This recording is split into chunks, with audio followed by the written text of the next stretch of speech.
യേശുവിൽ പ്രിയപ്പെട്ടവരെ, Robert frost എഴുതിയ കവിതയ്ക്കും സ്കോട്ട് പെക്ക് എഴുതിയ പുസ്തകത്തിനും ഒരേ പേരാണ്, ദ റോഡ് ലെസ് ട്രാവൽഡ്. അധികമാരും നടക്കാത്ത വഴി. ഇന്നത്തെ സുവിശേഷത്തിലൂടെ ഈശോ നമ്മളോട് ആവശ്യപ്പെടുന്നത് ഇങ്ങനെ അധികമാരും നടക്കാത്ത വഴികളിലൂടെ യേശുവിൽ വിശ്വസിക്കുന്നവർ നടക്കണമെന്നാണ്. എങ്കിലേ ആ ഒരു ജീവിതം കൊണ്ട് മെച്ചമുള്ളൂ. സാധാരണക്കാർ ചെയ്യുന്ന പ്രവൃത്തികൾ തന്നെ നമ്മളും ചെയ്താൽ നമ്മൾ ആ സാധാരണക്കാരൻ്റെ വഴിയിലൂടെ നടക്കുന്നതുകൊണ്ട് പ്രത്യേകിച്ച് മെച്ചമൊന്നുമില്ല എന്നാണ് ഈശോ പറയുന്നത്. അവരും സ്നേഹിക്കുന്നവരെ സ്നേഹിക്കുന്നു, ഉപകാരം ചെയ്യുന്നവരെ ഉപകാരം ചെയ്യുന്നു, ക്ഷണിച്ചവരെ അവരും തിരിച്ചും ക്ഷണിക്കുന്നു. അതിനകത്ത് വലിയ കാര്യമില്ല.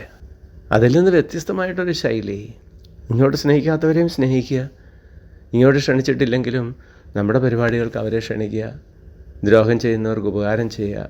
ഇങ്ങനെയൊക്കെ വ്യത്യസ്തമായിട്ടൊന്ന് നടക്കാൻ സാധിക്കുമ്പോഴാണ് നമ്മുടെ ജീവിതം മെച്ചമുള്ളതായി മാറുന്നത്. ക്രിസ്ത്യാനി എന്ന് പറയുന്നതിനകത്ത്, അല്ലെങ്കിൽ യേശുവിനെ അനുകരിക്കുന്നു എന്ന് പറയുന്നതിനകത്ത് എന്തെങ്കിലും ഒരു മൂല്യമുള്ളത്. അതിനായിട്ട് നമ്മൾ ശ്രമിക്കേണ്ടതാണ്. സാധാരണക്കാരന് വഴിയിലൂടെ ഒത്തിരി നാൾ നമ്മൾ നടന്നു കാണും. ഇനിയെങ്കിലും പുതിയ വഴികളൊന്ന് കണ്ടെത്താൻ, അതുപോലെ ആരും നടക്കാത്ത വഴിയും നമുക്ക് കണ്ടെത്താനാവും. വിശുദ്ധരൊക്കെ ഇങ്ങനെ വ്യത്യസ്തമായ വഴികളിലൂടെ നടന്ന് നമുക്ക് വഴി തെളിച്ചു തന്നിട്ടുണ്ട്. അതൊക്കെ ഒന്ന് അനുകരിക്കാൻ നമുക്ക് ശ്രമിക്കാം.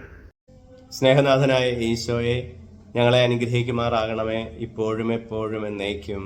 ആമേൻ.